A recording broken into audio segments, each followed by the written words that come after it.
So, in the 80s, I was one of you guys.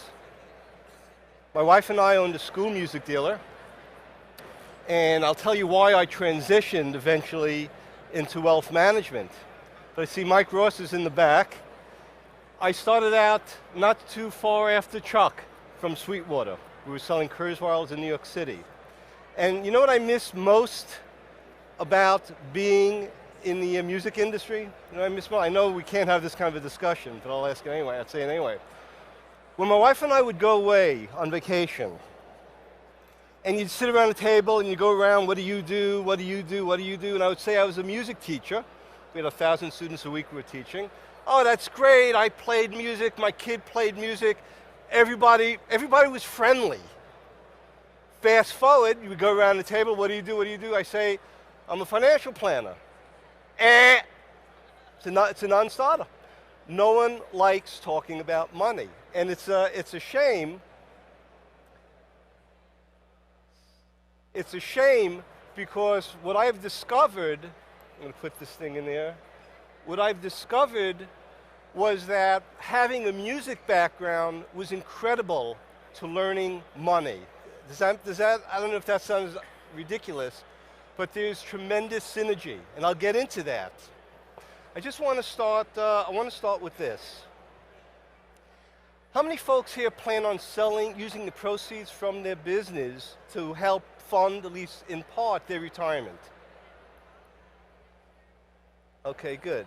Good. And I guess the rest of you are so far away from retirement, or you've got a $10 million investment portfolio, you're not looking to do it, or you don't think you'll ever sell your business. All right, okay.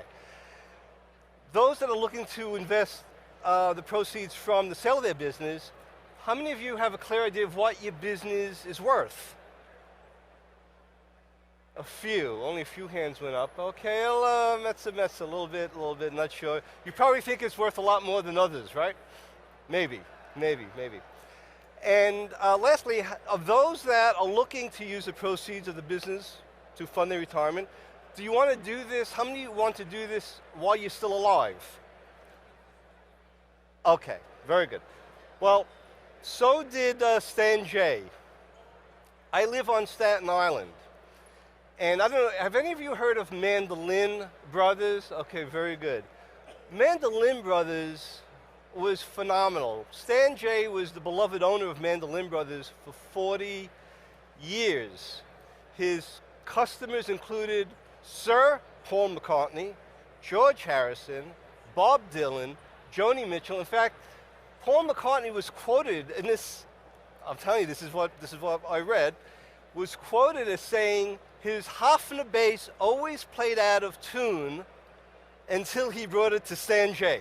He was the only one that could fix it. I mean, he was a phenomenal guy. I would go there. There would be literally, I think he had about 900 instruments on the wall at all times, ranging from $200 to over $100,000. That was my Disneyland, not this place. That was my Disneyland. So when I found out that he died, and I shortly went after, I wanted to visit, I wanted to know what was going on. I spoke to his kids, who were the managers. I know the kids for decades, right? My buddy's here, Alan Friedman. Who knows Alan Friedman? Wow, what a guy, what a guy. So I'm asking the kids what happened. There was no inventory, right? My father didn't plan. Well, I knew I was doing this succession planning discussion. And Zach said, try to bring real stories into this. So I asked the children, Allison and Eric, would you mind sharing a few stories on video for our NAMM members? And they said, yeah. They're really happy. They said, maybe somebody even wants to buy us. So they were looking at that also. But I'd like to share this because it's very telling. The first question I asked Allison, and this video is going to be a little funky to bring up. We'll all say a prayer to make sure it comes up. But I asked Allison, what should business owners be thinking about with family employees, right? Because the store had 900 instruments. Now it had no instruments. Something went wrong, right? So I'm asking, what should business owners be thinking about? So I go and hit play, I be patient, and then a video is supposed to miraculously appear. How the wheel's going to turn if they're not there? So it's almost, if it were possible, it would almost be like, take a vacation, you know, see what are the needs of the people when you're not there. Those are the things that should be spoken about. Those are the things that should happen on a, you know, on a daily basis. Right. So that is Allison and Eric, right? No instruments on the wall. And what did they say? They said they wished their father, Stan J, went on vacation once in a while. Because he was so brilliant, he just naturally did everything. And they thought that they had all the time in the world. Then I asked another question. I asked, well, what should the family employees be thinking about? How many of you have family employees? Okay, good. What should family employees be thinking about? Because it works both ways, doesn't it? Let's listen. I think that if I was more open to learning everything that he held, we could have learned. I could have learned more. But similar to how he felt, I think that we both thought that we had as much time in the world to do that, and there was no rush. There was no urgency to do it. What you're not seeing is the emotion. I'm going to have a full interview one day on my website. I got to edit it down. But these kids, they had tears in their eyes. So if you went, did you ever go into his shop? You said you knew Mandolin Brothers. All right. But the bottom line is, if you go into their shop, Stan was sitting here, and Allison was sitting here. They could touch each other. She's saying she thought she had all the time in the world, right? And as we know, tomorrow is promised to no man, right? So one takeaway from this, well, two takeaways from this. Number one, you have to start talking to your family, who you think will be your successor, or it could be a key manager, and we'll get more involved with that in a moment.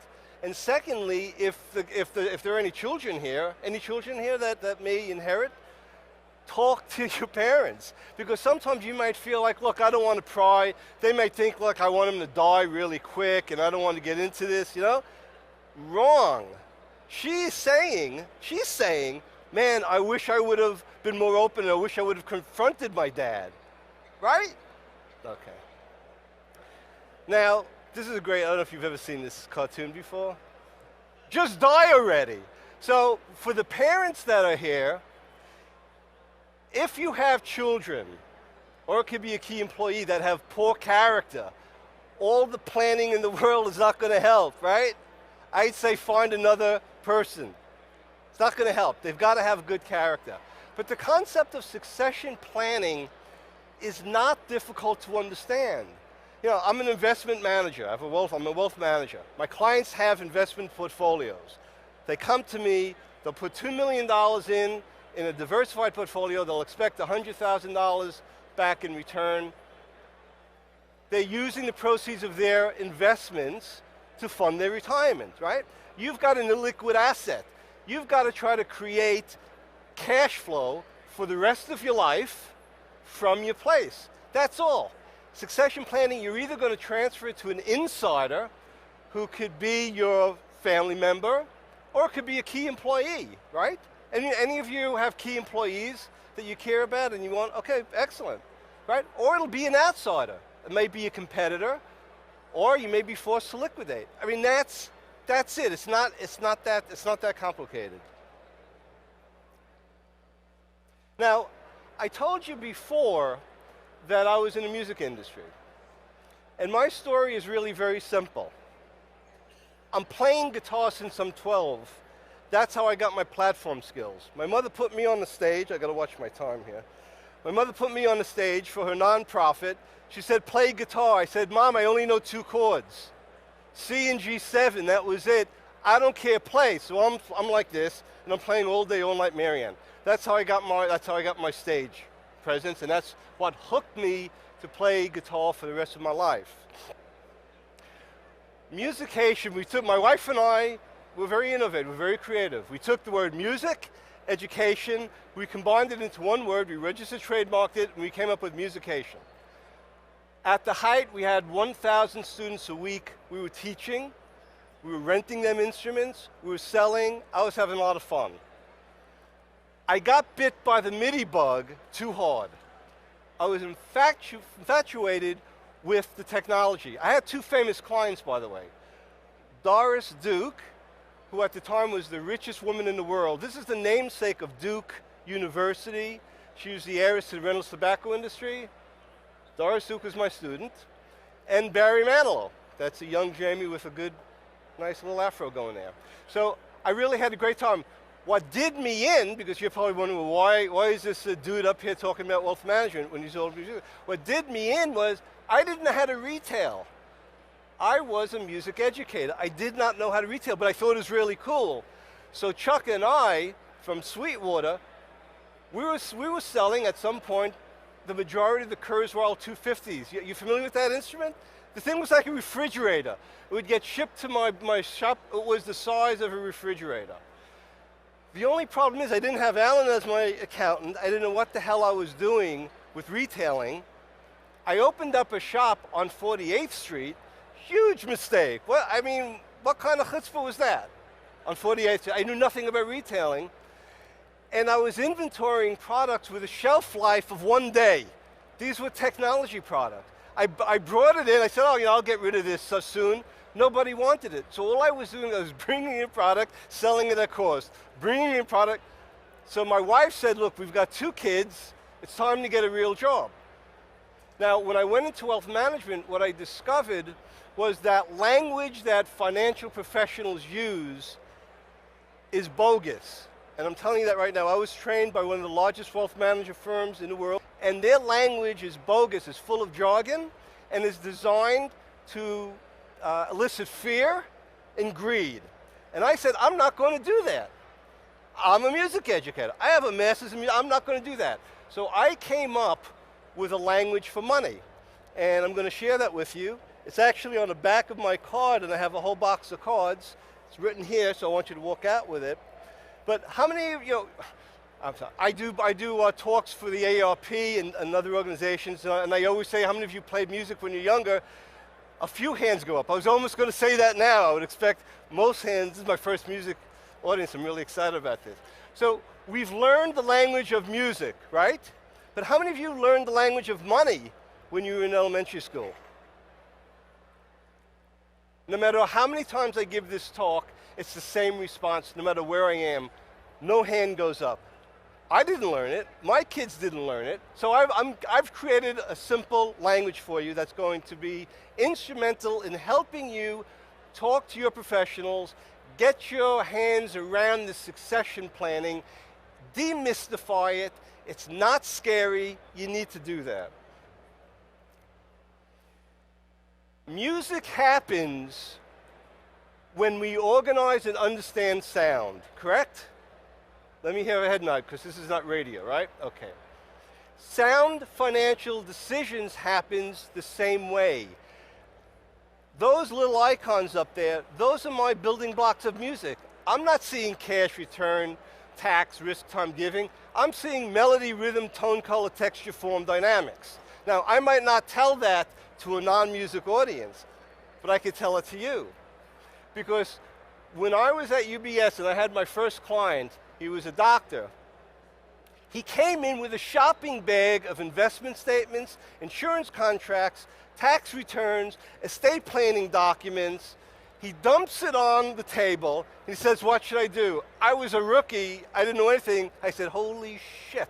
How do you work? So that's when I realized, wait a second. I'm a music educator. We know how to organize things, right? So instead of organizing the elements of music, we organize the building blocks of money. And what's that going to buy you? You don't have to be an expert. You do have to know how to ask good questions. Who feels stupid around financial professionals? When you're at, right, we all do. I did also. That's why I went out of business. Remember, I was one of you guys, right? With this process, they're going to look at you with a new element of respect. Because all you really have to do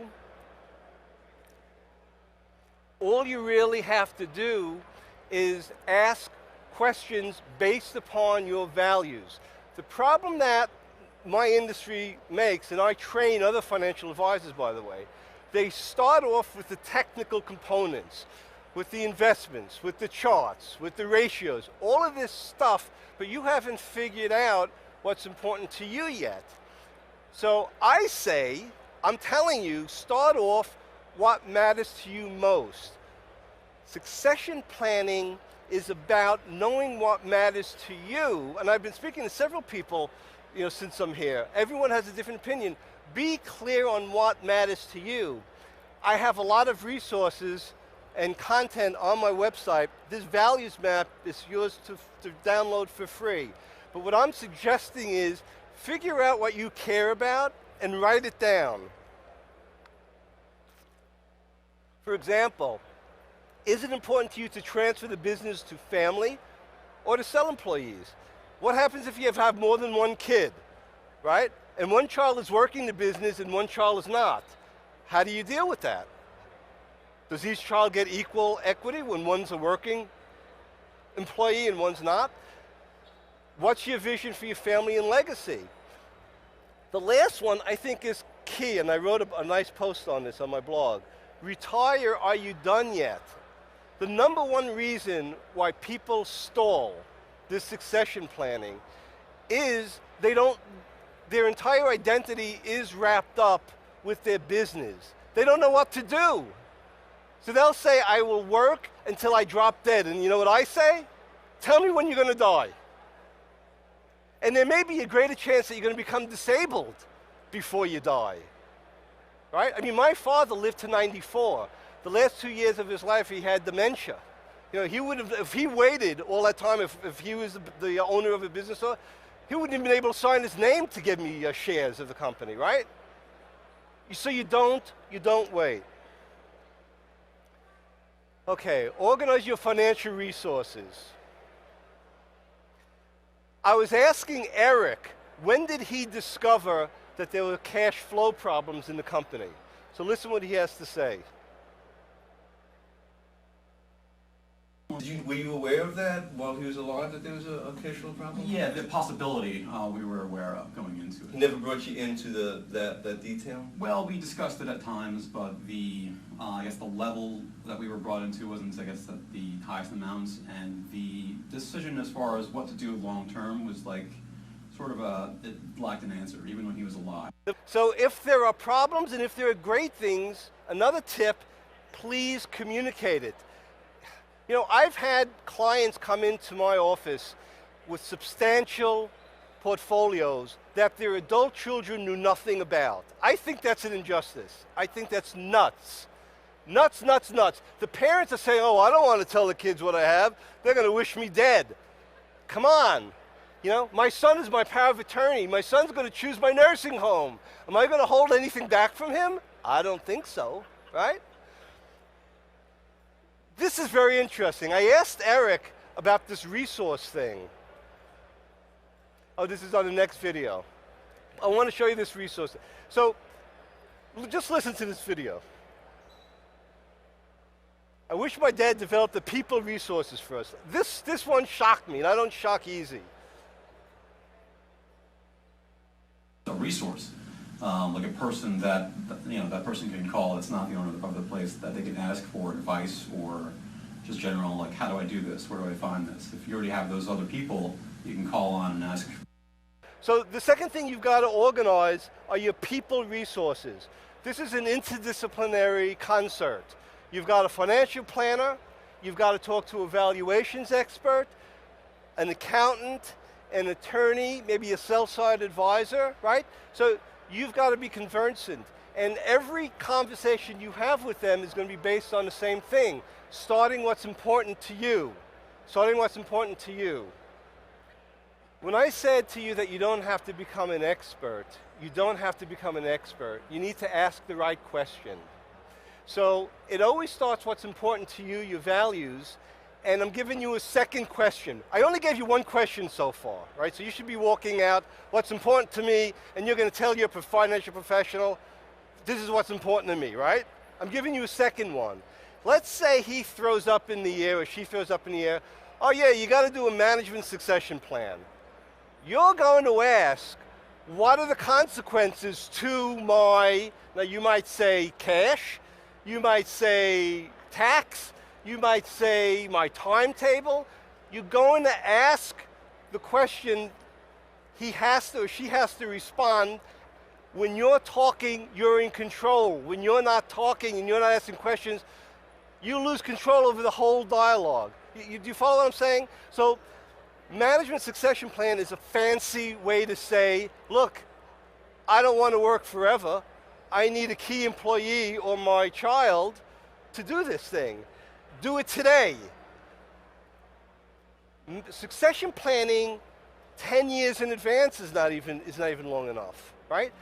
Build your business. Like I was speaking to a young person earlier today, and I said I was doing a talk on succession planning, and she said, oh, I'm not ready for that. That's crazy. Build your business to sell it from day one, right? What are you going to wait, 6 months? Because again, tell me when you're going to die. How many people know that people died in their 40s, right? I mean, you don't know, right? Or become disabled, get hit by, so you do it today. So management succession planning, ask yourself these questions. What do I do? So now you've identified a key family member or an employee. Ask yourself, what do I do? Right? Who can do what I do? Right? Because now you've got to remember, this is a hard concept. You're stepping out. One day you're not in your business anymore. So write down the things that you do.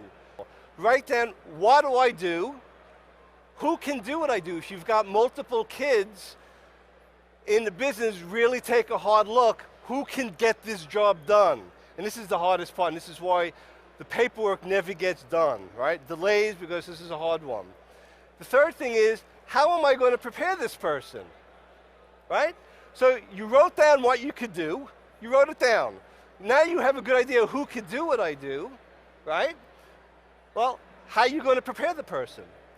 And I'd say the fourth one is more if it's an employee, how will you retain this person?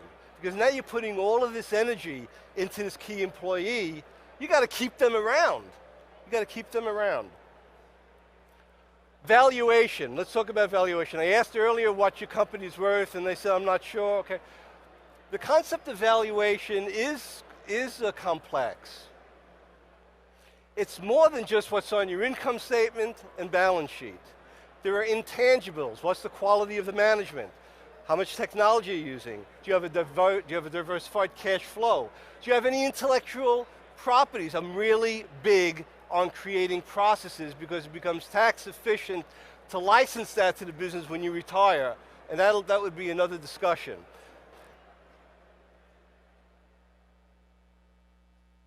I want you to see this video, please. I asked him what happened. Why are there no instruments on the wall? I asked Eric. And here's what he said. Please try to hear this one. And after he died, since our mother's the technical owner of the store, she is not necessarily willing to do the same things that he was. Right. And so we're in a different position than if he was here. Right. I don't know if you heard that. All of the shares of the company went to the mother. This is what you call the I love you will, right? I die, everything goes to my wife. A buy-sell agreement, you all have a buy-sell agreement whether you know it or not. A buy-sell agreement is simply, there's somebody that wants to sell, you or your wife or whoever's the survivor, and there's somebody that wants to buy. And I know who those people are, and I probably have a good idea of what the number is, right? But how many of you have the legal documents to back it up? I spoke to someone earlier today. Oh yeah, I know what I want, but you don't have a buy-sell agreement. You need a buy-sell agreement, and you need to have it funded.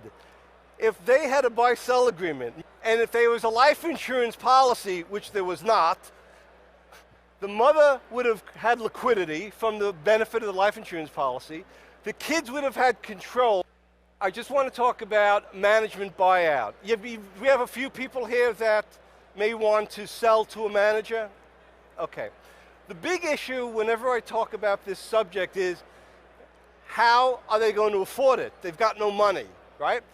The earlier you start planning, the better. The bottom line is the money is going to come from cash flow, it's going to come from a note, it's going to come from debt. Now the objection I get is, what? I'm going to sell my shares and it's going to come out of my profits, right? But think about it, if you sold this business to a third party, they'd put a certain percentage down, and the rest of the business would be financed from the cash flow. So get over that, it's going to come from the cash flow. So I'm running